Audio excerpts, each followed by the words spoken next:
Peace, peace, peace. I am Philip Roundtree. You are tuned into episode, dang, I don't even know what episode. I think this is 23, either 23 or 24. You'll see it when I post it. And so I'm joined by Brandon Blackburn-Dwyer, who's a business growth expert and the founder of Grasshopper Strategies. He's a gentleman who I met at Tedx Wilmington. I believe it was their 7th annual conference back in September. And, you know, automatically, I think maybe it was because we both share beards. We both live here in the Philly area, but, you know, we were just automatically drawn to one another, right? And it was just like, out of all the people that were there, you know, it was just like, it was a connection. And then once I heard his TED Talk that I was speaking about, which was entitled Embrace Your Inner Millennial, and then just previously watching it, I understood why. Because here I am, born in 1983, a millennial, and you know, there's a lot of myths that that we have in overall society with regards to what exactly a millennial is. And you know, at the end, you know, he points out, and I'll definitely let him go into detail as far as, you know, the TED Talk, but we're all millennials because we're living in the millennial. And it was just like, oh, okay, I get that. You know what I mean? I get that. That makes sense. And I also, you know, a person, before we get, you know, deep, you know, he's also somebody who has looked out for me in an amazing way. For those who don't know, I'll be getting into wellness coaching starting February 1st. Check it out on the site on the tab that says coaching. And he's the one who did it for me.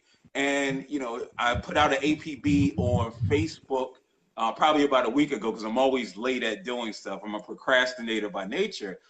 And I think I'll put for somebody, you know, can anybody, you know, work on something for a nominal fee before I go over to India? I do a lot of my work on Fiverr because, you know, the cost of living is different. And they do great and exceptional work, you know, but I did want to give somebody here an opportunity. So he reached out to me and he did it pro bono. And you know, that meant a lot to me outside of the fact that I'm a struggling we all are. But what it was it was just like, listen, you know, here we have, you know, somebody I didn't know existed in this world 6-7 months ago, and now here he is, somebody who's willing to help me out, and somebody who I was able to connect with at the TED Talk experience. Who doesn't look like me, who may or may not have a similar background or story than me, but here we are able to interact in order to push one another and to motivate one another. So, you know, I'm eternally grateful. And, you know, I'll always scream, you know, your services and just who you've been just as a person. And I'm just now getting to know you. And I'll always speak about, you know, how thankful I am because you know, stuff like that, you know, it still eats at me because you know, my goal is I'm like, how can I pay him back? Right? How can I pay him back? You're like, nah, I believe in karma. It is, I'm gonna pay you back. You just don't know it. But it's going to be something. But you know, I just want to say thank you formally because again, it might just been something basic for you and easy to do. But you know, for you to offer your service and you for believing in me as a person and helping with that, I'm deeply appreciative. So, you know, I just want to introduce the world to Brandon Blackburn-Dwyer. So I guess my first question. Let me just stop you real quick because I also want to echo something. I know this can sound like a love fest and we're going to be like, okay, these dudes need to get a room. They need to like go on a vacation together, whatever. But sincerely, when I met you at the TEDx, part of the reason that I was drawn to you, and honestly, there were a handful of speakers. There were 27 speakers as a whole for people that weren't at these events. They were all fantastic in their own way, but there was really a handful of speakers that became like mini celebrities. And you got on stage and you were the immediate mini celebrity. Like people were just drawn to you. And I was drawn to you as a speaker because you lead with your heart. And you backed up everything you said with just countless examples, but you didn't clog it up with countless examples, right? Particularly when we go into TEDx's, we all think we have to be the expert, right? But you came out, you showed your heart, you led with it as why you were talking about it, and you were vulnerable. And I was drawn to you because that's the ideal for me as a speaker. So I was not only did the message resonate, did I think it's important for everyone, and I've tried to share it with my friends. I just want to tell you, you as a person, as a speaker, as an individual, as a presence of that, you were one of the mini celebrities. So continue to be that guy that leads with your heart, because it draws people to you. And by the way, we're entrepreneurs. None of us will be here or where we want to be on our own. None of us will be here without people doing us something because they believe in karma, or it's a favor, or they give us their expertise for 10 minutes or an hour or a lifetime. So I may have helped you out, but I'll tell you that I owe so many people for the influence and the help they've given me. So I was happy to help, man, because I do believe in you, and the coaching stuff that you're getting into is phenomenal. You know, if you are the amount of heart you put into a room full of 150 people, if you can focus that on one person, my goodness, is that person lucky? So I know I'm not supposed to just make this a love fest, but you need to hear from as many people as possible that you're fantastic. So really. Well, listen now. I'm learning to accept gratitude. That's something I've been working on. So I'm not going to qualify it. I'm just going to say thank you. I appreciate you. I appreciate you for sharing the TED Talk. That's probably one of the other 17 people who watched. No, that's a shame. We gotta work. We'll talk about that, because that's actually a whole thing. For anybody that wants to do TEDx's, I made major mistakes post my TEDx, but we'll get into that. Yeah. Hey, but you know what? I don't, I always look at the numbers. I watch yours and I see numbers and I'm like, yo, why aren't people seeing this? But 2 days ago, I watched, and I'm not sure if you're familiar with Nikki Giovanni. Okay, so, Nikki Giovanni, famed writer, poet, she did a TEDx talk and she only has about 20,000 views. And I'm like, wait, what? Yeah, that's she has 20,000 views and Ray Lewis has like hundreds of thousands. And it's just like, okay, I don't feel bad, because if one of the greatest literary writers of all time only has this amount, listen, my little couple hundred, I'm fine with that, right? I'm fine with that. I am okay. So that's definitely a different conversation for sure. But just to start, if you can, let the people know who you are, what it is that you do, just a little bit about your background. Sure. So I founded a company called Grasshopper Strategies, which I've used as the basis of my consulting for about 15 years on and off. I like to call myself a business growth expert or performance coach, because I like to work with people on performance. That is, whether they're a solopreneur and how to improve themselves, become more accountable, accomplish their goals, or whether that's, a business leader that's trying to understand how to improve their performance at work, whether they're an executive or a lower level staffer, or all the way out to speaking and that. I mean, I've been lucky enough to have had a lot of experience, a lot of training, whether it's theater or professional television or news or radio. I was a radio host for 2 years. So I just love helping individuals succeed. And it's been a real pivot for me in the last year, because my background in consulting and corporate, I used to work with really big companies. I was very lucky. I spent a decade of my life living in Beijing, China. So that's one of those weird things. How was that? It's one of those weird things. It eventually weirdly defines you. Because by the time I was 30, I had spent almost 50% of my life outside the United States. And some of that was really lucky, because my parents were really encouraging and able to provide some travel opportunities when I was young. But once I turned 19, I started making the opportunities myself. I spent a year working in Central Asia on a nationwide human rights campaign on television and radio, because I decided, I love college, but I wanted to take a year off, and somebody stupidly gave me a job to do this. And that was amazing. I say stupidly because I don't know who gives a 19-year-old that job. Maybe me, I don't know.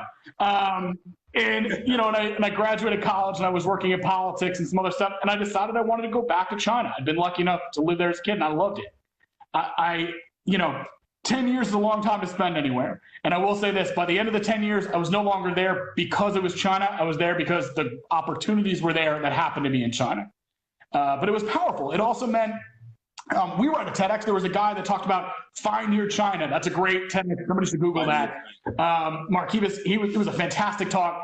And it resonated with me because he's younger than I am, but it was the same thing.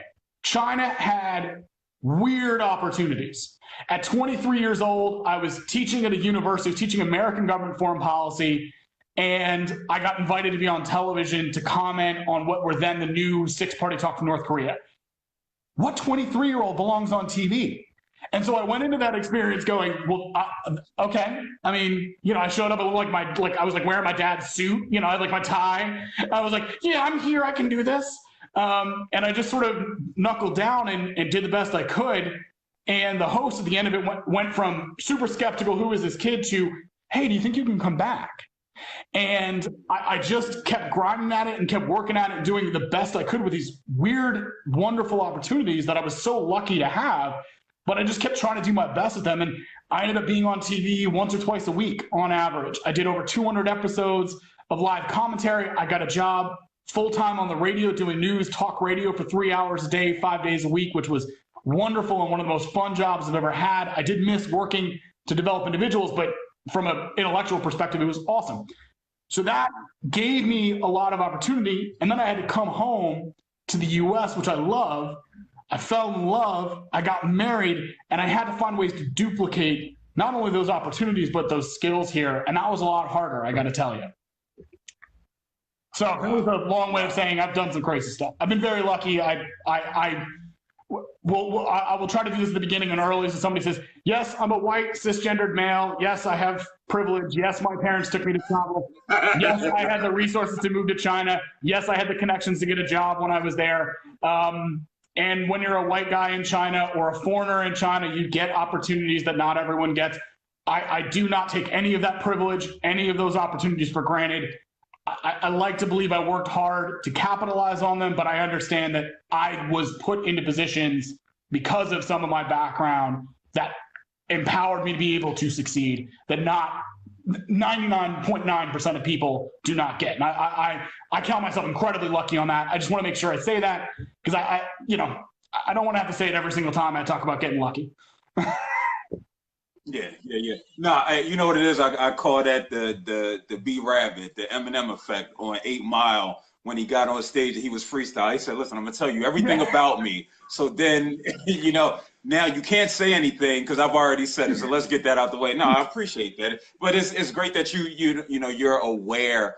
You have that perspective. You're aware. A lot of us, are being forced to be made aware of our privilege. That's what the Me Too movement, that's what a lot of things that are taking place. It's because, listen, okay, you're not aware of your privilege, so now we're going to force you to become aware. And, which is critical and which is necessary, especially if we're talking about growth.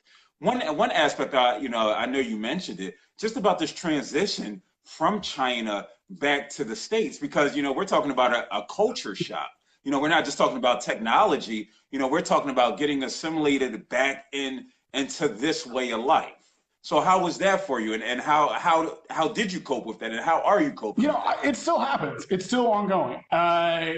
Culture shock is definitely the right word. I always say that I had 2 large culture shocks in my life. One was when I was 18 years old. I moved from northern New Jersey, where I went to high school and had all this background, and I did a year of college in small town Michigan. That was one of the biggest culture shocks I've ever had. I moved from northern New Jersey, where I'd been all this luck and wonderful things with my parents and travel, and I worked at the United Nations as a teenager and all these things, to small town Michigan, where no one in my freshman year class of about 500 people had been outside the state of Michigan. Maybe there was a handful. I would tell them I was from New York, and they'd be like, oh, and then I would, in conversation, be like, oh, and then I've been to, China. And people literally would walk away mid-conversation because they just didn't have a frame of reference. And I learned to kind of keep that side quieter as I got to know people. And the second one was when I moved back to the US, and that was twofold. One, it was hard to hit home in the US because I thought I was kind of I had done well in Asia. It was a bunch of different stuff. I was like, yeah, I'm awesome. I've been on TV. I'm cool. And then I'd walk into like producers at TV stations, and they'd say, you have 200 appearances on TV? Yeah, I can show them to you. Yeah, I'd like to do. I've never heard of you. I don't believe you. Get out. What? Well, but I have them. They were on internet. Like, you can see them. Nope, never heard of you. You never been on Fox News. Get out. Oh, okay. Okay. And then I got this job at a company that was led by millennials. I talk about this when I do my longer version of my TEDx. And so I had all this background. All of my coworkers growing up had been older, Gen X, baby boomers. I started working at 15 in offices. And now I was working in millennial heaven. I had a 31-year-old founder as the boss. All my coworkers were in their 20s. We were working on global poverty, like the most millennial globalist, approach thing ever. And my experiences, my approach did not mesh with my colleagues. The attitudes, the approaches were so different that I literally launched what has now been 5 years of research into how to bridge that gap. That despite being born into the millennial generation, my experiences made me not the automatic millennial. And so I had to connect, I had to step back, I had to humble myself, I had to listen, I had to learn, and then I had to find ways to utilize what I thought was good experience, which I still believe is, and empower other people with that good experience without coming at them from the top down. And that was a big change for me, not because I wanted to come from the top down, but just because I was used to working in more hierarchical areas. I was used to working with baby boomers and Gen Xers that like to be a little more hierarchical. And so it was an adjustment. I was successful, I believe. We did great things. I loved working at Global Citizen, but it took a while. And it's still going on, to be honest. Yeah, no, it's great that you brought that up. It's funny, I've been having conversations recently about this quote unquote intergenerational gap that exists. J. Cole, who's a rapper, he just came out with a song called Middle Child. And I think what he's really talking about, he's talking about being in his 30s, being a millennial. He's talking in that middle area where, as far as in hip hop, you have your Grandmaster Flashes, your Jay-Z's, your Tupacs, and your Biggies, and then you have, I call them the littles, your Little Yachty's, your Migoses, and your 21, and all these people who my son, who's 19, listens to. And he's talking about just how difficult that is navigating those spaces, because you can relate and understand what the older generation is saying, but it's important to listen to what the younger generation is saying. I look no further than myself. I have my son, my daughter's brother, who's 19. He's in college down at North Carolina A&T. He actually called me at 2 o'clock in the morning and tell me about his African American history class, which was big for me, because it was just like I'm starting to see him grow. I'm starting to see the wheels turn. And he's just not accepting the status quo. So that was great, even if it was 2 in the morning. But when we talk about music, and it's, whether we're talking about within business or what have you, I would shun his music. I'm like, I'm not listening to that nonsense. He kept saying, they call me Jermaine. Jermaine, listen to this rapper, Triple X Tentacion. God bless the dead. He's like, listen to him. He talks about depression. You're depressed. And I'm like, whatever. It's like a running joke that we had. And I'm like, wait, no, I'm not listening to him. And so what happened is, the rapper ended up getting killed June of last year. And I was sitting in a coffee shop owned by Mark Lamont Hill, who got fired for his comments on Israel and Palestine relations. And I was sitting there and I saw he got killed. I was sitting there writing an ebook that I was not invested in. I was just putting it out to put it out.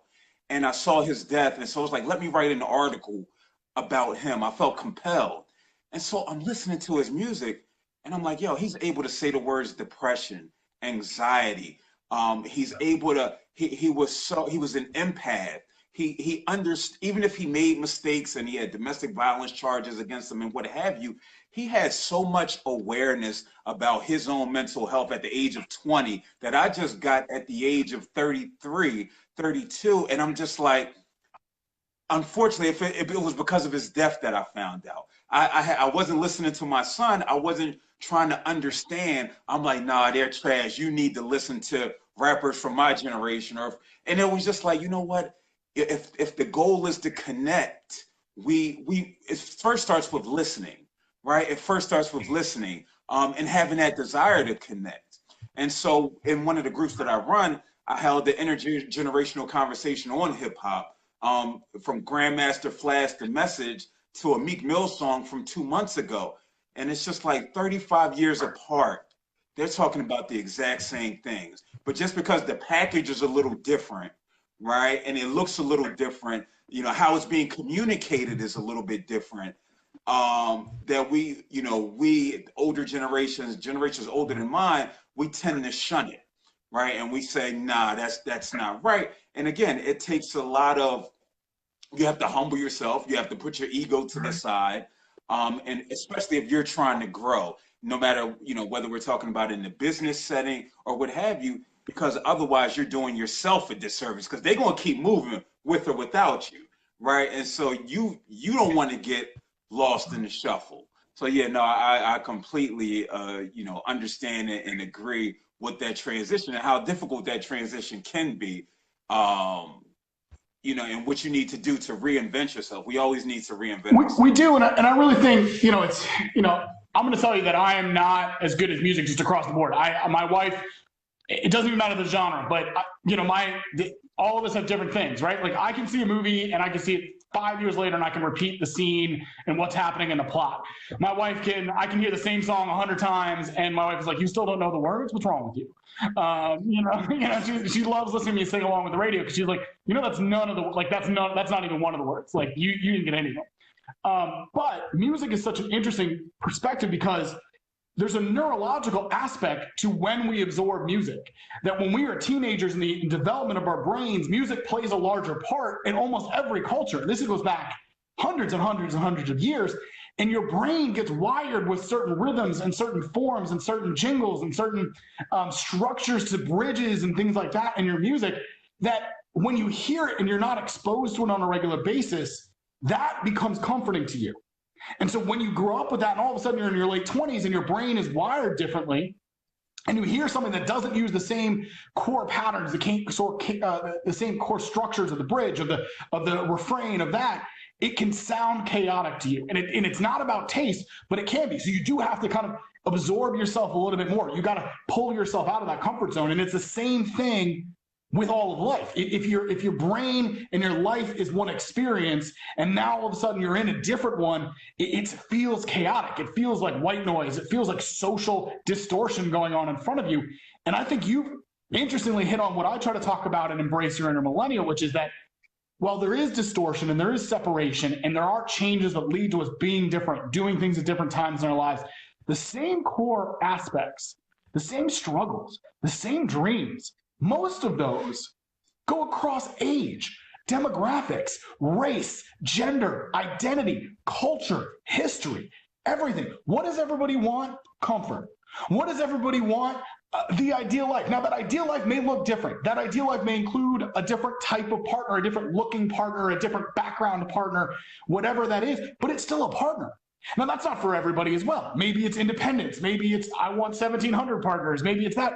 But it's comfort in some choice being made about how you choose to align or not align yourself with other people. And that cuts across everything. So for me, when I try to work with groups to find that common ground, it's like, okay, what are our common desires and wants? We may say them, we may accomplish them differently. They may look completely differently in the outcome. But the core desire is often the same. And you're hearing that in the music. You're hearing that in the message. It may not have been as vulnerable with Grandmaster Flash about depression, but it's still about struggle.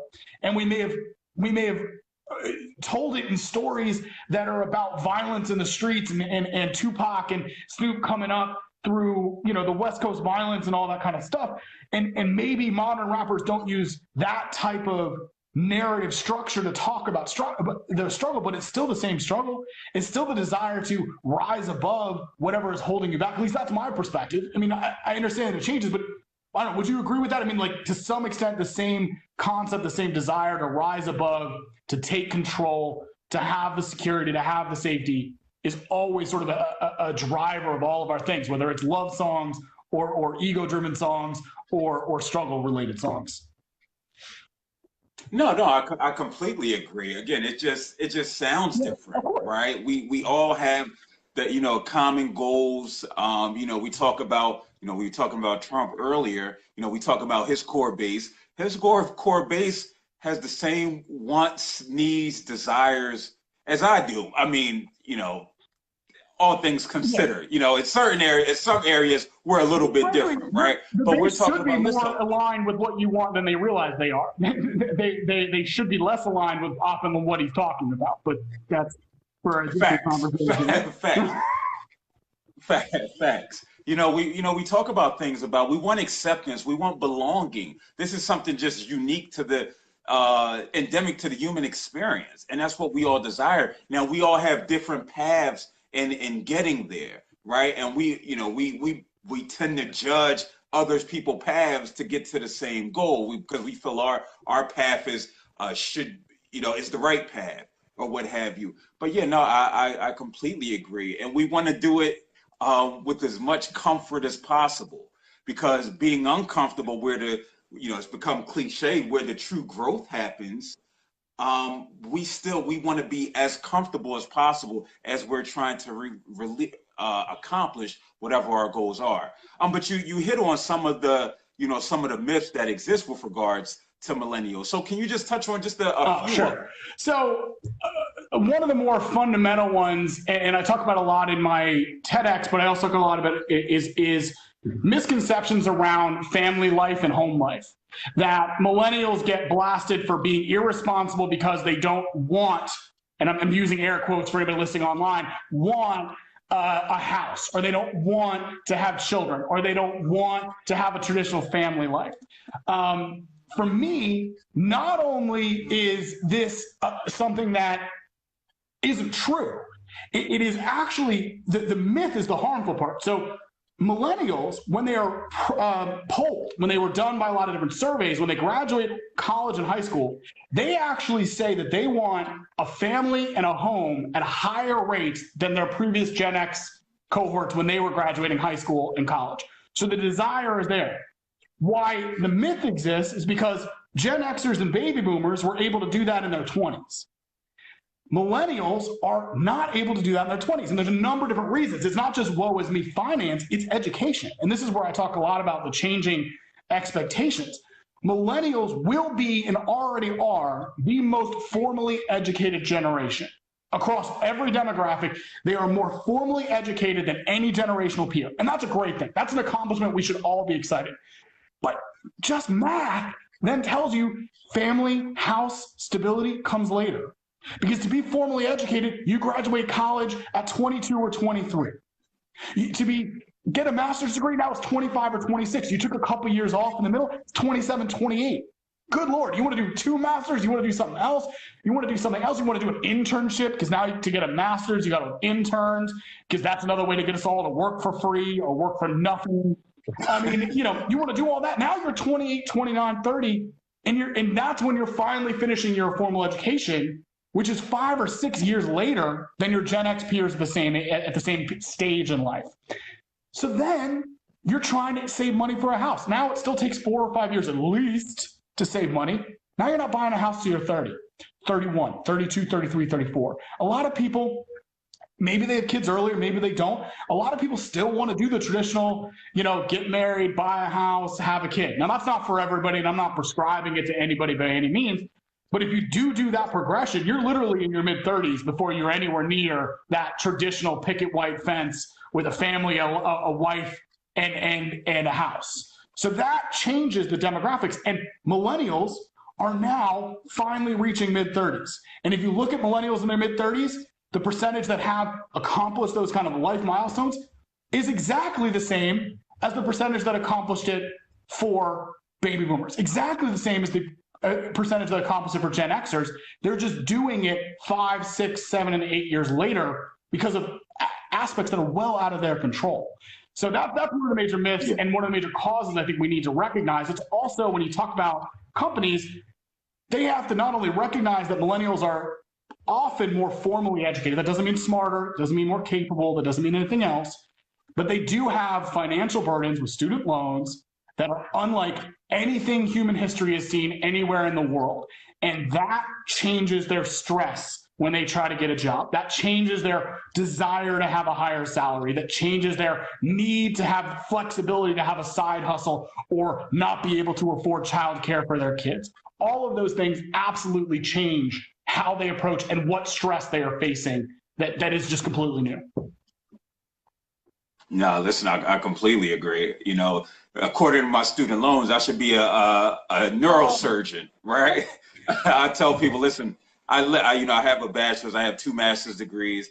You know, I owe about $120,000, and that is a stressor for some. You know, for me, I'm resolved with the fact that, listen, I'm going to live my best life. I recognize what's there. Um, you know, I'm not going to stress myself out. But unfortunately, I'm in the minority who can look at it and say, you know what, it is just money. Because I think part of my background in going through the depression and the anxiety and the suicidal thoughts is that I recognize that there's more to life, right? There's more to life than money. So it's easy why I'm able to walk away and be an entrepreneur and say it is what it is, and I'm gonna try my bones at that, because I recognize how short life really can be, and that I owe it to myself to self-actualize, whatever that looks like. Another point that you brought up, which now I'm sitting there thinking, it's like aha moments when you talk about how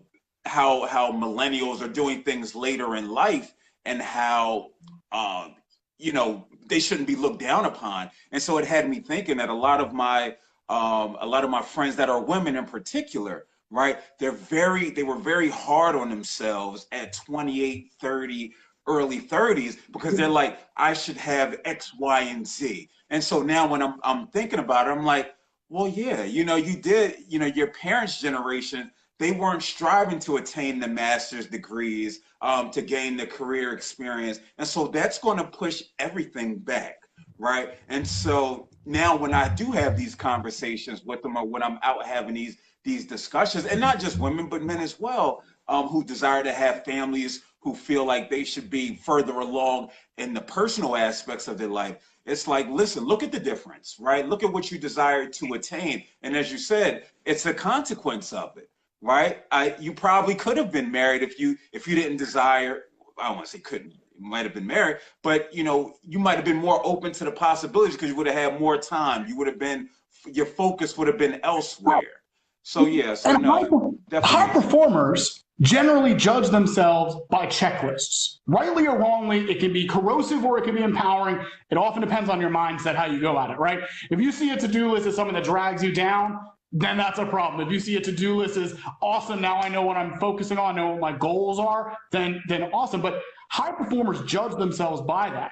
And high performers want to focus on accomplishing things.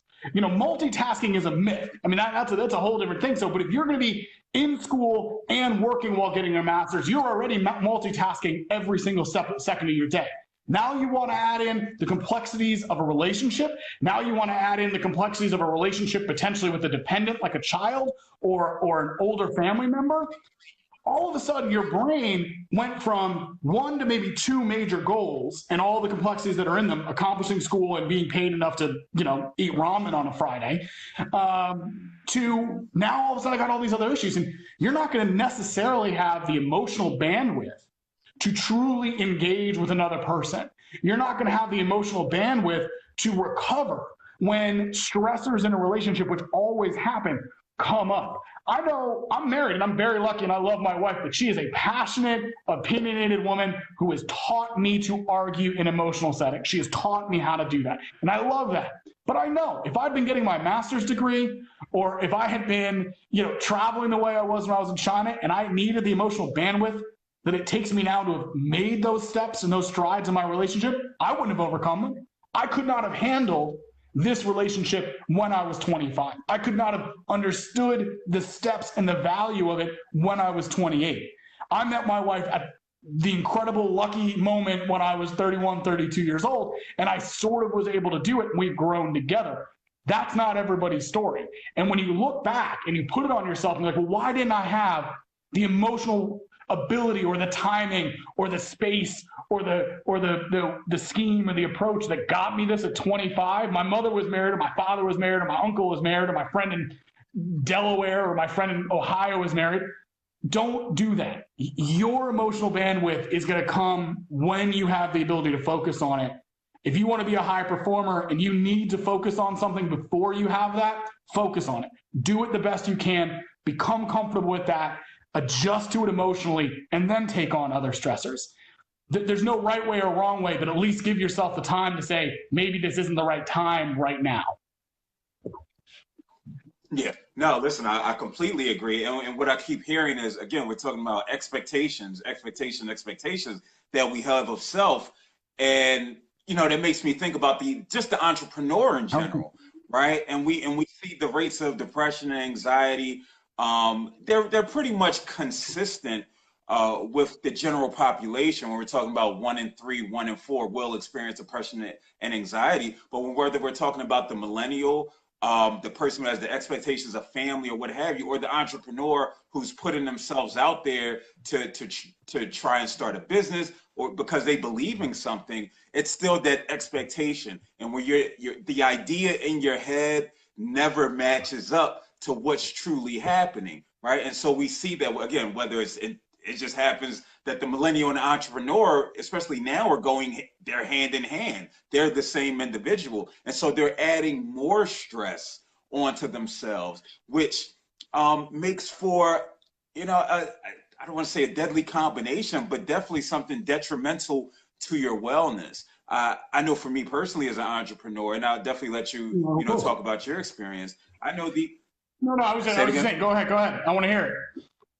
Oh, okay. The last 5 months that I've really been an entrepreneur, because I was dabbling, I had my foot in. But it is a big difference between having your foot in the water and somebody just throw you, and that's what they do. Being an entrepreneur, you're literally throwing yourself into a 2 feet pool head first, and you just hope it's deep enough, or hope the injuries aren't as severe, because it is difficult. It is difficult. Just last week, I have major bills. I decided to be an entrepreneur after I lived the American dream of the house and the car and the kid who goes to private school. And so now I'm stepping out, and I recognize, listen, even though I say money isn't everything, I recognize that I acquired a lot of responsibilities.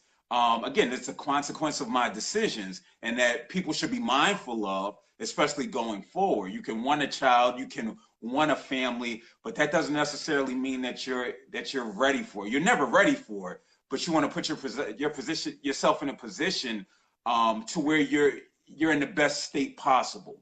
And so, just last week I had to pay my daughter's tuition, $675, and I'm looking at my account and I'm saying, "Man, that's say 800, right?" Now, and I'm like, okay. And I have people that know me. Again, if I could talk about depression and anxiety, I could talk about my finances, right? And so I'm looking at it and I'm just like, because this month hasn't been one of my amazing months. Now, February looks amazing right now.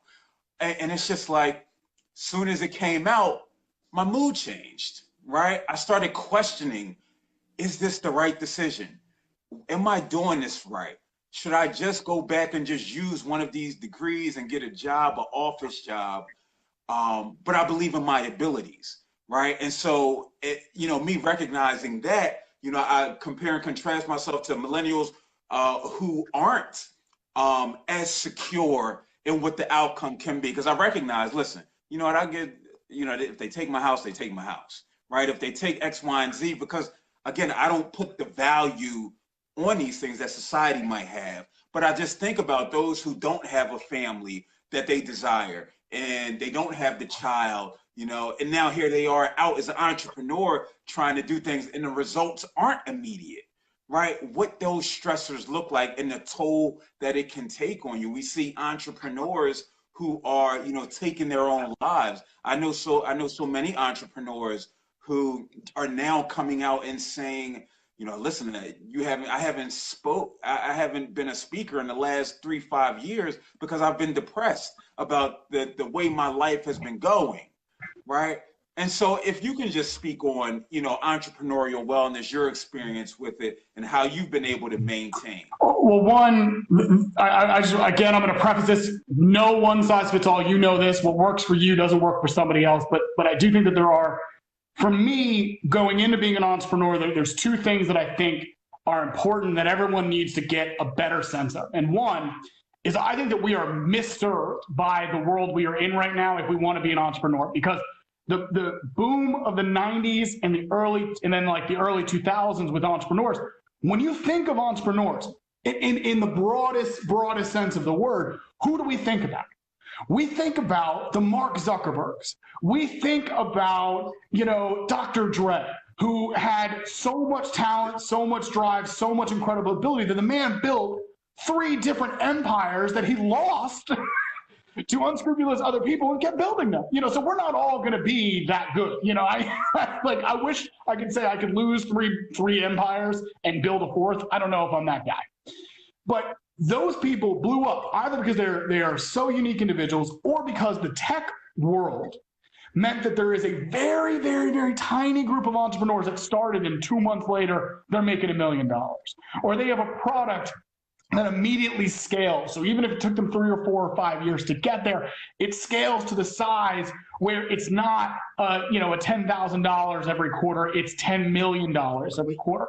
And so that's the image we see, compounded by the fact that we live in an Instagram world where these perfect entrepreneurs show us, quote unquote, their lives.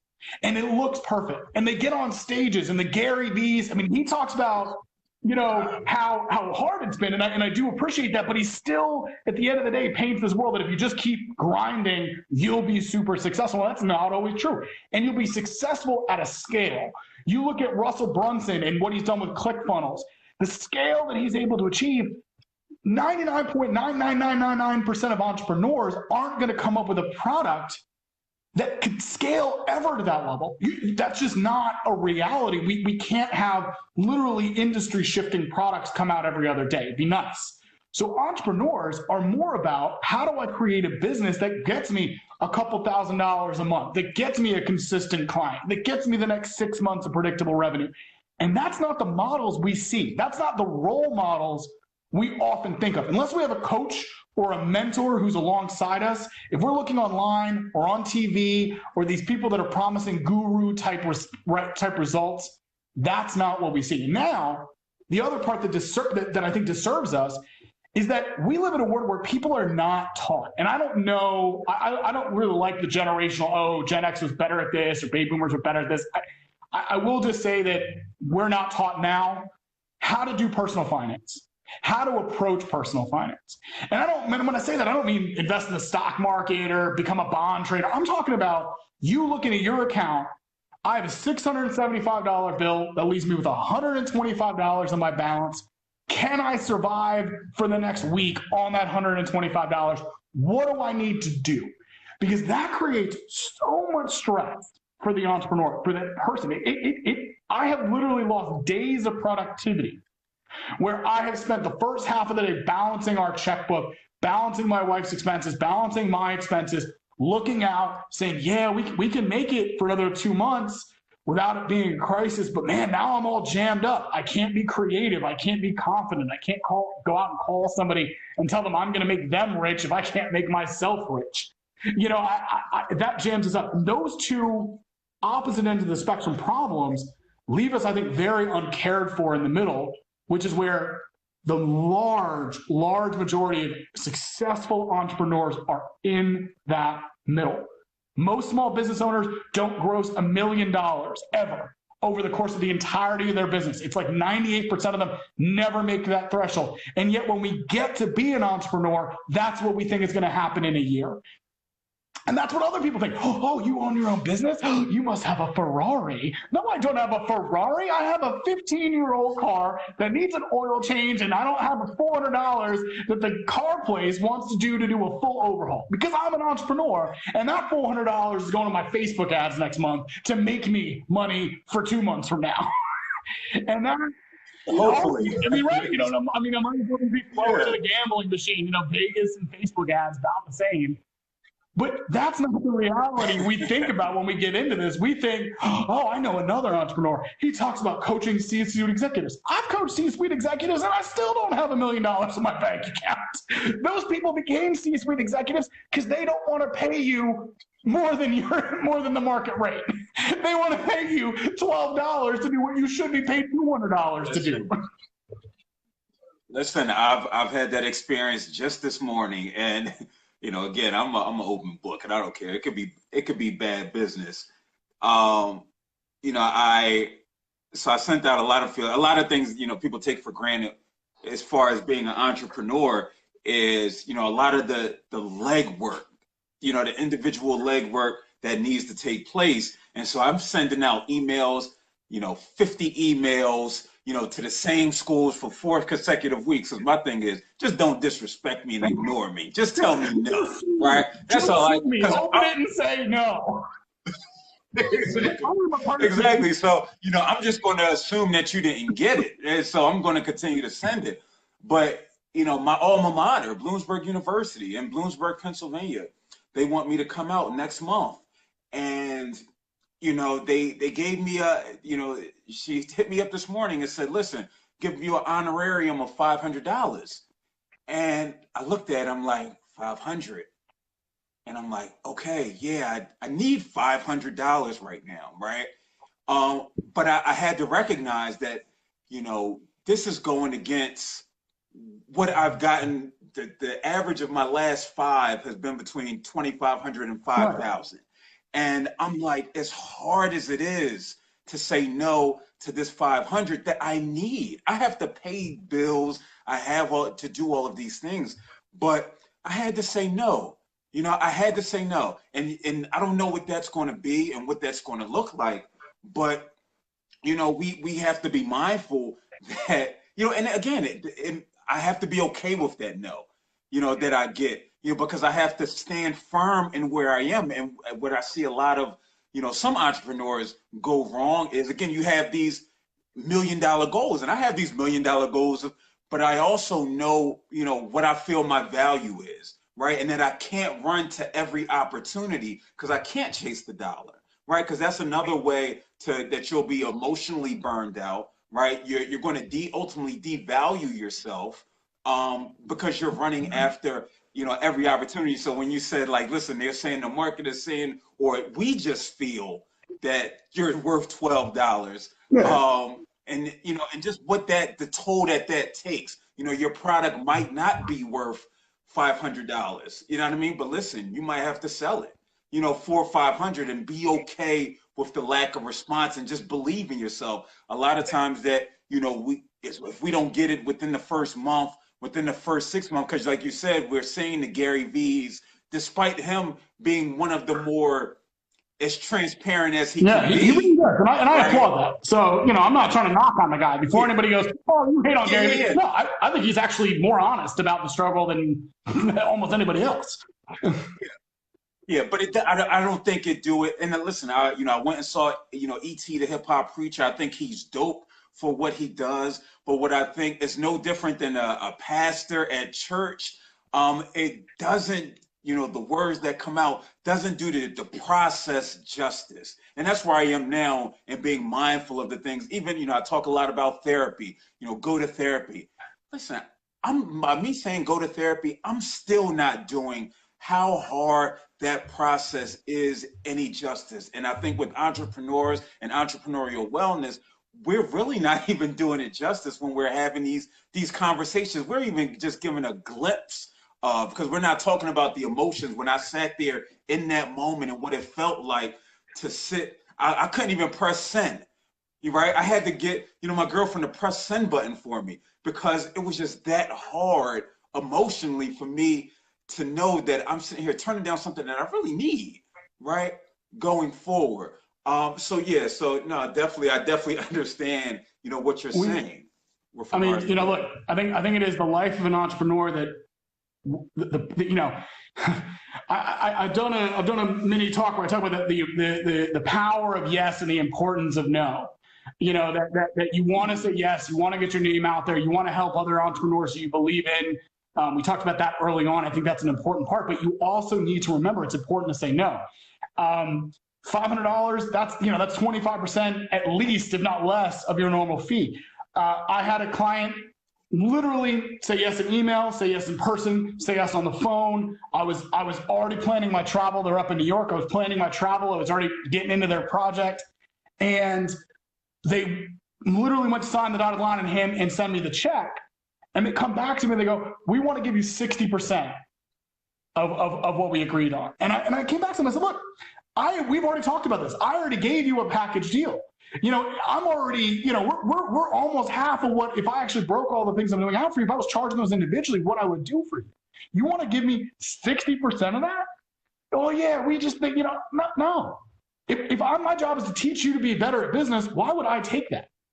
And that was hard. I got to tell you, I mean, I literally, that put me in a situation, I had to borrow money because I turned down that contract.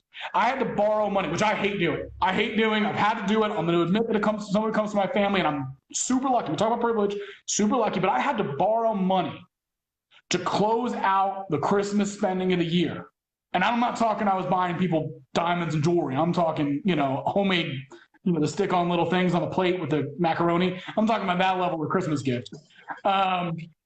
You know, I had to borrow money because I turned that down. And it was another, I was lucky enough to have a wife who was also entrepreneurial, who was like, no. She's like, Brandon, you have coached me for years to say no to that. You have to say no.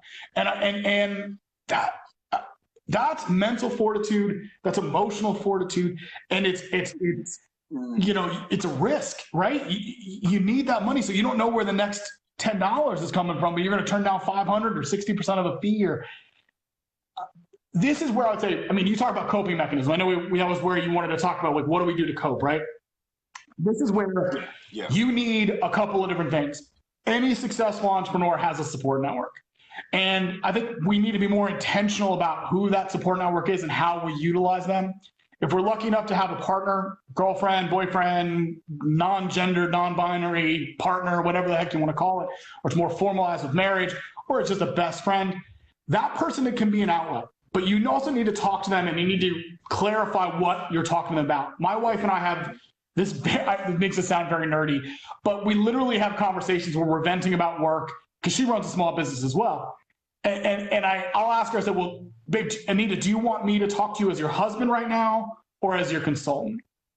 And she'll say, husband, or she'll say, consultant, because my answers are going to be different and my approach is going to be different. And she does the same for me. And it may sound cheesy and overly, you know, exact to do that, but the difference is your consultant tells you how to whip your business into shape. Your spouse talks about your emotions and tries to make it softer and tries to understand what you're going through in that area. And if you try to combine the two, bad things can happen. And this is where I would agree. If you have any concern about your emotional fortitude, which all of us should, by the way, there's no weakness in admitting this. I have concerns about my emotional fortitude. Therapy, counseling, emotional side of that is crucial. Also, on the other side, a business coach. Somebody that understands you and can whip your business into shape and can talk about it and can be an idea sounding board and is there to focus on business is incredibly important. Sometimes you can get those from friends and family, but know the role they're playing and tell them the role they're playing. I have mentors who play the role of business coach with me who I don't formally pay to do that. So I'm not telling everybody to go out and spend $500 an hour on a business coach. That may not be a reality, but find a mentor and tell them, you're here to help me on the business side. Please focus on that with me. And then we'll get a beer and we'll talk about our lives afterwards. You can do that. You can have that input, and that's how you survive. That's how you survive saying no to $500. That's how you survive sticking to your guns. That's how you survive through months of constant external output and not getting a client. That's the only way that I know of. And there's a lot of other things we can do for ourselves, but structurally, you need those two foundational points. No, listen, I completely agree. You know, with regards to the tips, definitely having a tribe. You know, we're in this, you know, era of, you know, and the guy Drake, you know, he had a song, No New Friends, right? And it's just like, at this stage of the game, especially as an entrepreneur, my goal is to make new friends this year, right? Exactly, because you recognize how important it is. You can't do it alone. And for, you know, and I battle with myself at times, you know, because it is hard for me to, and I think this is a part of, you know, when we talk about masculinity, when we're talking about, even though masculinity is not gender specific, but when we talk about being a man and how men are conditioned, that you're conditioned to do it yourself, not to ask for assistance, especially with finances, because you don't want to be deemed broke, a loser. You can't do it. You can't make things happen. And so, yeah, you do need that level of vulnerability in order to make progress, in order to progress. So yeah, no, it's definitely critical. Again, I'm trying to make new friends because, and I recognize how good that can be for just my growth in general, as first and foremost as a person, having new ideas that I otherwise might not have known. So if I just blew off your TEDx, and I was like, oh, whatever it is, okay, yeah. Now when I go and have conversations and I hear James Harrison, or I hear other people bring up participation trophies, and I'm like, well, if you think about it, we've been groomed to this whole idea of participation trophies because we do want the individualized attention for our child in school, right? And so how dare us say, oh no, once you get into the athletic arena or once you get into the career arena, that now all of that goes into the window. It's how I've been conditioned. So why would I think of anything different? It's critical. And again, having somebody that you can confide in is great, that if your spouse can be both, but recognize if your spouse can't be both. Right. Not everybody has that. Not everybody has that balance. Yeah. No. Listen, you and I both, and again, we talk about it, accepting help. That's been one of my biggest things.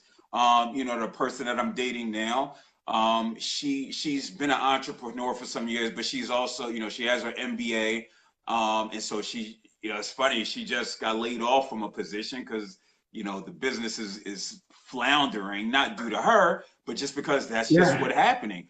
And so, like, her assistance has been, immeasurable, just even down to booking my flight or booking my hotel when I went to University of North Carolina, Greensboro. I didn't have enough time. I'm sitting there doing other things. So I'm like, hey, can you just look up a hotel in that area? And she looked it up and she booked it. And my initial response was going to be, yo, what the F are you doing? Right? I didn't ask you to do that. Thankfully, I stopped myself and I said, Phil, what is it about you about trusting? Because we're talking about trust at the end of the day. Why don't you trust yourself enough to allow somebody to help you? Right? And so, because we know that, especially as being an entrepreneur, no matter what business area of your expertise is, that trust is big. And a big component is trust of self. Right? And so, yeah, it's important to have these people with whom you can connect with, who can give you honest feedback. She has some things in the works that she's doing. She's like, yo, give me your honest opinion. And I'm like, all right. And I give her my honest opinion. Now, conversely, I'm as sensitive as they come. You've seen me cry at the TEDx. At the TEDx. But it's hard as hell. But I tell people, I say, listen, give me the critique, right? Now allow me room, because I'm going to reject it. I'm going to reject it immediately. I know my process. I'm going to reject it. But an hour or two later, I'm going to sit back on it. I'm going to reflect on it, and then be able to say, okay, this is what you mean, right? But again, that comes with understanding self, trusting your feelings and emotions going forward, which is critical. And it's something we rarely get taught to do. And where I think there's a focus more on learning to process our emotions when they're in interaction. I want to go back to when you talked about the sending out the emails. You send it every week and you don't get a response, and it's all you want is somebody to acknowledge that you're there. You start to feel like a person on a street corner asking for money that everybody averts their eyes when they walk by, and they pretend that they're not there, which is one of the worst things we can do to a person, and it's an emotional interaction. Now, sending emails is not like the struggle of a person having to ask for change on a street corner. I'm not saying that, but we're getting more training and we are getting more aware about interactive emotions, but there's very little training or support or acknowledgement about non-interactive emotions. That if you're an entrepreneur, you're going to lock yourself in a room and bang away at a keyboard. You're going to send out letters. You're going to cold call and not get anything back. That emotional burden is something largely unique to an entrepreneur. And before somebody comes back to me and says, well, yeah, but salespeople get the same thing, right? But salespeople go into sales hopefully because they have a passion for it, or they have a skill to it, or they have an emotional mindset, or they have an outgoing personality that makes them successful at sales. Most entrepreneurs I know don't become an entrepreneur because they're good at sales. They become an entrepreneur because they're good at something else. They're good at providing the service.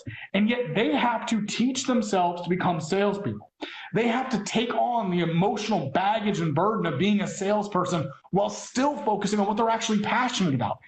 That emotional switch is one we do not acknowledge in our communities. And I think most entrepreneurs do not acknowledge, because they want to tell people their victories.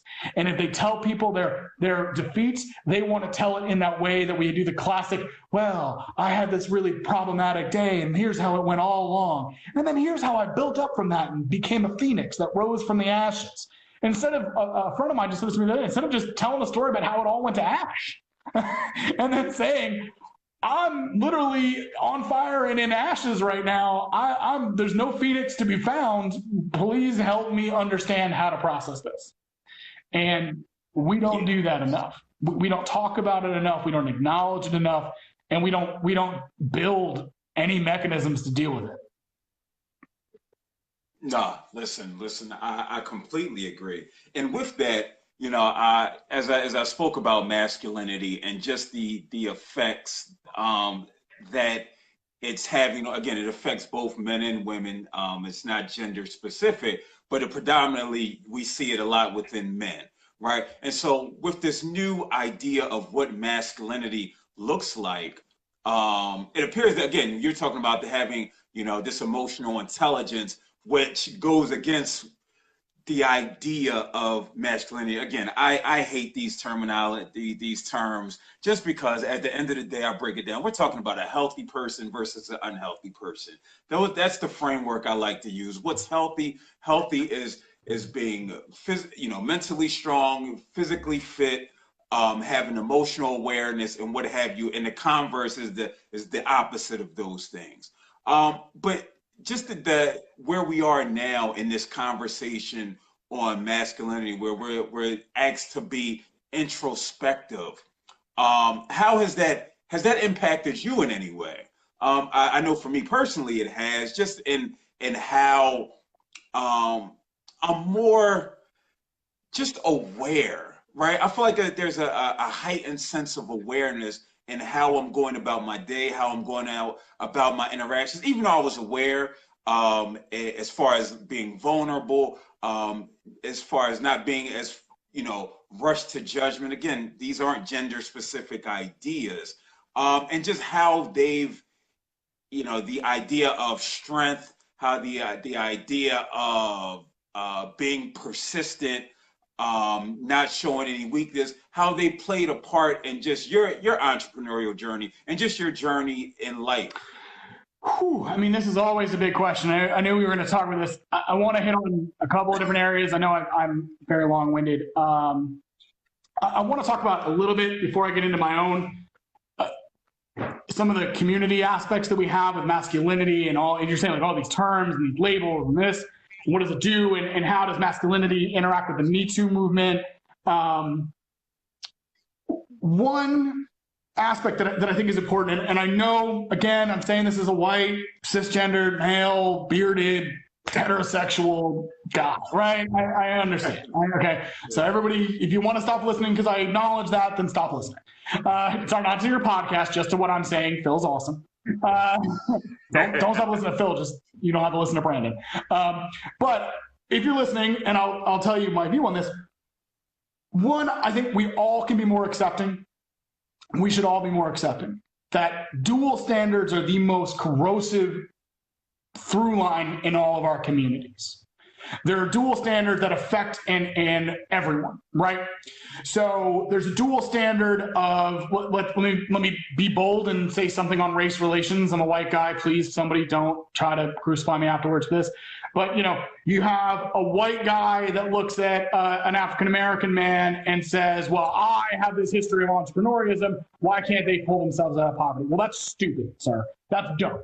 Whatever standard that you succeeded on, that's not the standard for them. That's creating a standard for them that actually is inherently a dual standard, that you're trying to judge someone based on yours.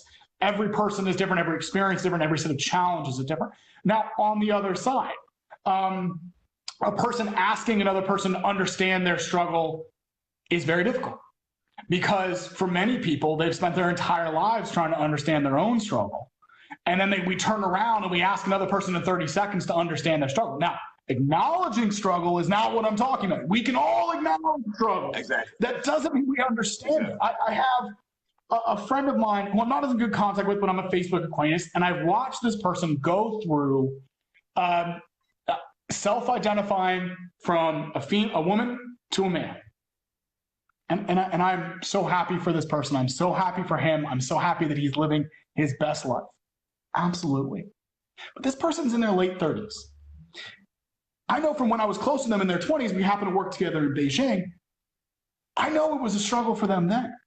And it took this person 38, 39 years to end up in this wonderful, awesome, I hope incredibly empowering life that they have always desired. And I think we all need to acknowledge, we all need to support, and we need to respect it. And I do respect it. What I don't like seeing, though, is when somebody that has taken a lifetime to come to terms with who they are, when they turn around and they yell at someone because in 5 seconds that person didn't come to terms with who they are. In 5 seconds, they didn't come to terms with something that may or may not be confronting to them because it's different than their experience. Now, that doesn't mean that the person that finds it different from their experience gets the right to berate, belittle, prejudice, bigot, put down, be horrible. If you are disrespectful, that's a choice. That's an active choice to be disrespectful. So I do not believe in the ability to be disrespectful because it's outside your experience. What I am saying, though, is that we need to be a little patient. If it took you 20 years to come to terms with who you are, it took an entire culture decades to come to terms with the trials and tribulations that have come and have influenced that maybe it's going to take another person more than 5 seconds to come to terms with that. Again, that doesn't permit, that doesn't excuse, that doesn't enable or empower bigotry or disrespect or not accepting. But it can be a lesson that we need to take our time on all sides. If you have a journey that you've gone through and it's an incredible truth and you found your truth, you have done better than almost anyone else on the planet. Everyone else that you are confronting on a daily basis probably doesn't understand themselves anywhere near as well as you do. And maybe we need to be just a little bit patient. That doesn't mean wait your turn. That doesn't mean sit down. That doesn't mean don't demand your rights. Demand your rights. Scream for them, fight for them, get them. You deserve them. Every person deserves their rights. But when it comes to social interaction, we can take a little bit of time, just a little bit, to be patient on all sides. I was patient with my friend who took 38 years to come to where they are in their life. I hope that person can be patient with somebody they meet in a 30-second interaction, may need more than 30 seconds to fully come to terms with it. That's a big picture. I don't know, Phil. I mean, again, I say this as a white, male, bearded, heterosexual. And I'm not asking for understanding for anything that I say. Be hard on me. I'm just saying that struggle is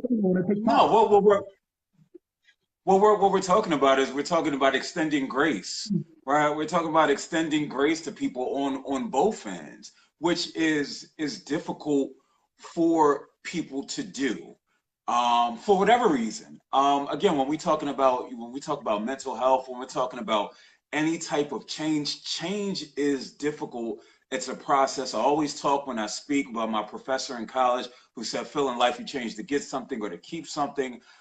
It's taken me 30 some odd years to get to a point where, again, I was comfortable with myself, where I'm comfortable with my decisions, and I'm still working towards that. And I have to extend grace to myself because I recognize, listen, it took me 33 years to get here, right? So when I get frustrated at myself with, when I'm shaming myself, when it's self-doubt of myself, this might be something that I may be dealing with for the rest of my life. This isn't something that's going to be gone in a year because I went to therapy for a year.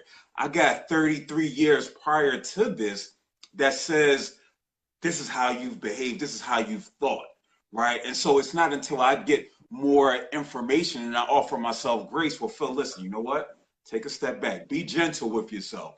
All right. You know, that doesn't excuse the way you might be having negative self-talk, right? However, recognize that this is a journey, right? And if you want to be, you don't want to, you know, approach is everything. You want to be mindful about your approach. You want to be mindful about your interactions, especially, you know, I know you mentioned the Me Too movement. And I'm critical to a point where, you know, as I'm always mindful to say, do I feel like men are under fire, right? I definitely think men are under fire and need to be held accountable for their actions. However, with that said, you know, when we talk about some of the tenets about masculinity, if somebody buys into this, right, you recognize that with some men, and we're talking about approach, that demanding, demeaning, that just doesn't work. You know, that type of approach. And so what I'm seeing, and just the people that I've seen, again, we're talking about social media where you just get a glimpse, where it's this, we're not extending grace. It's, yo, men need to do X, Y, and Z. And it's just like, whoa, for some people, you know, this is a shock. Listen, you know, in all full transparency, when I was going to the club, you know, or to a bar to have some drinks, and I want to have some drinks to loosen up. I'm on a date, and I want the young lady to have some drinks to loosen up, not because I wanted to have sex with her or take advantage of her, but just because I wanted the climate to be a little more friendlier, right? Where we can engage a little more freer. And then it's like, well, that's rape culture. And it's like, oh, you know, let me, you know, I'm processing this. Allow me a second, right? Allow me a second to understand, you know, my behaviors, and just this whole idea, this new shift in perspective. Because I'm not saying I'm against the shift in perspective. What I'm saying is, if I'm pushing back, it's because I need further understanding. I would like to understand more, and it's not going to be given to me in your response on an Instagram post or in 150 characters or on a Facebook post.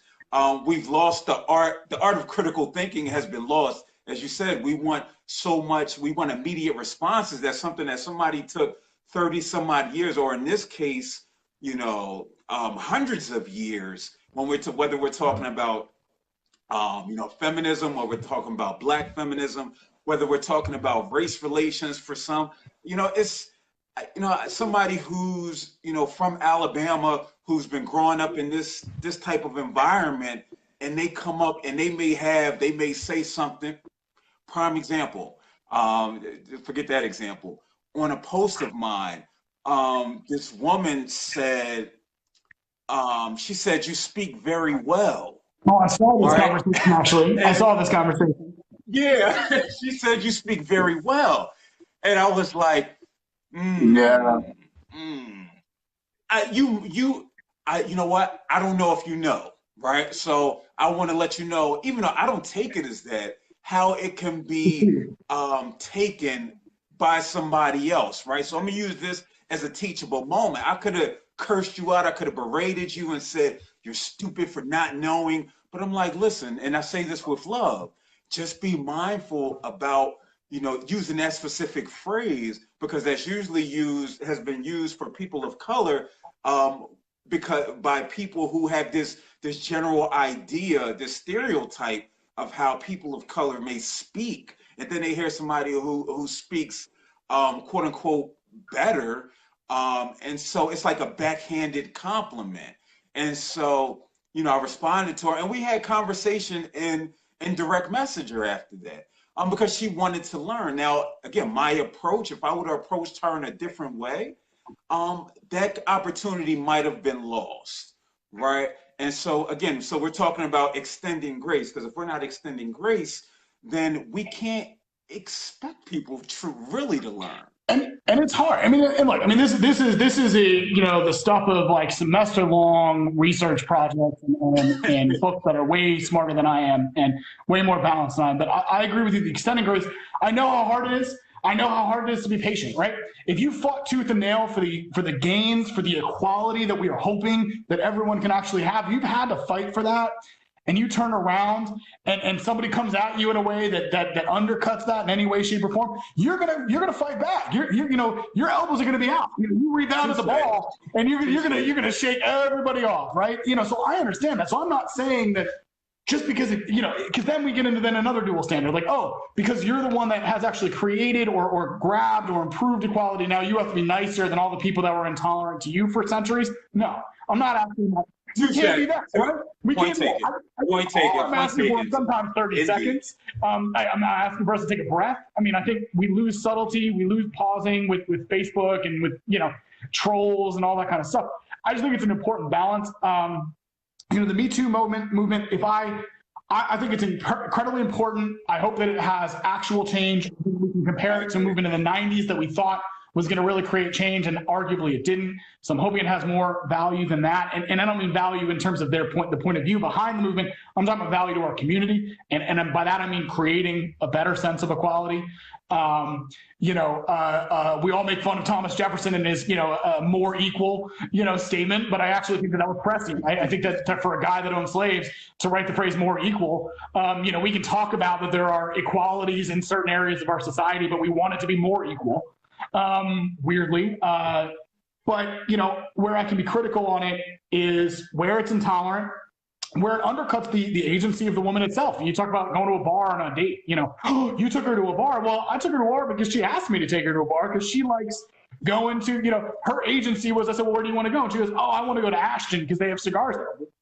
Well, that's like very guy-ish. That's very, no, I like it. Okay, well, I'll take you there, Oh, and then afterwards, somebody else might be like, oh, you took her there because you wanted to get her drunk and, cigar will make it, No, it was her agency and I supported that. The other part that I would say is, Terry Crews. I watched him at the early part of the Me Too movement, and I thought it was eventually more accepted, but he quickly came out and was like, well, look, I can talk about very similar things happening to me. And there was this early backlash of, no, you're a man, it can't have happened to you, back off, this is a woman's issue, don't try to mansplain to me. And it was like, I don't know. It's not like we're best friends. He's a celebrity, I'm not. But I don't think that's what he was trying to do. And that's where I would find critique, where you have to figure out, is it just a women's movement? Is it a movement that was dedicated to stopping harassment and sexual abuse and those kind of things?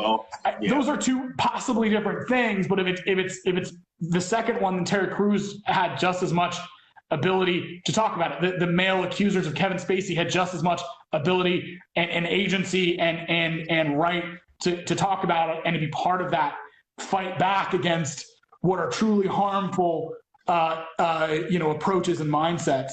And that's hard. It's hard to navigate. As a man who wants to talk about masculinity, it's hard to navigate this. It's hard to be right because you're often wrong.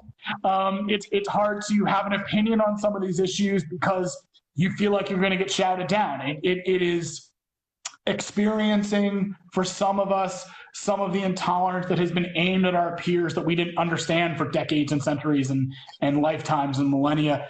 And that's hard for people. I'm not saying it should be easy on people to have to deal with that confronting, but we are in a turbulent time. We are in a period of change hopefully for the better.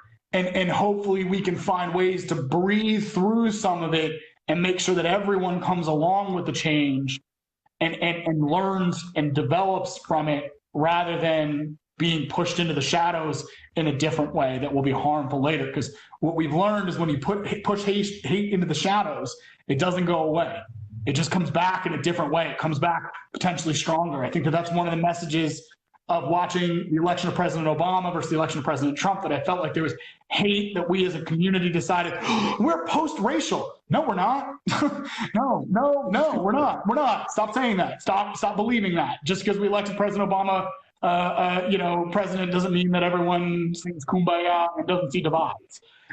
Some of the message of the Trump campaign is those still exist. The Charlottesville protests and the violence that went on there show us it still exists. We need to not pretend it's gone. We need to not push it into the shadows. We need to talk about it. We need to deal with it, but we need to take a breath while dealing with it and not repeat the mistakes as the pendulum swings back and forth that of what happens at the extremes. We can't do that to each other. We need to find a way forward. Listen, I agree. Listen, we could have this conversation for about 5 hours now. B, listen, man, listen, I want to thank you. I want to thank you for joining me. You might be one of my first guests in like a long time, because I'm trying to share more. I'm trying to be open because other people's experiences are just as important, you know, to my growth and to the growth of the people who will be tuning in. So listen, I want to thank you for coming on, and I appreciate you. Feel free to drop your information, your business, your address, your website address, your email address, your social media info. GrassHopperStrategies.com, it helps you jump the competition, whether as an individual or a small business. We do agency work where we will do the stuff you don't have the time to do, but we also do coaching and mindset and motivation and the skill building that you need to be successful. If you want to talk about my generational stuff, go to innermillennial.com. You'll see the Tedx, which I do love. Thank you so much. I think it's valuable for all of us. It's a tool. It's an idea. It's a conversation starter. So innermillennial.com, or for my corporate stuff and my business stuff and the stuff I can help you with as a entrepreneur and a solopreneur, grasshopperstrategies.com. And can they find you on Instagram, Twitter, Facebook, anything like that? So my Facebook is at Brandon Blackburn-Dwyer. You know, my full name. There's not really anybody else that has that name. And my Instagram is BrandonBD52. I will tell you that I will be better. I am funny. I'm great at getting my clients to have better social medias. Mine needs to get better. So hopefully, Phil, you can help me out with some of that because I always admire your stuff. I appreciate it. I got you. Again, thank you. And as far as for me, this is #YouGoodMan, the podcast. Again, I think it's episode 23 or 24, something like that.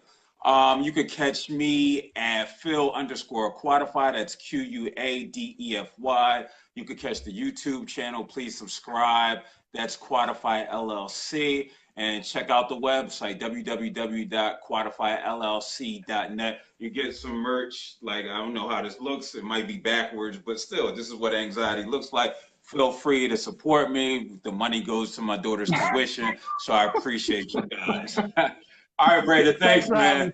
I'll be in contact.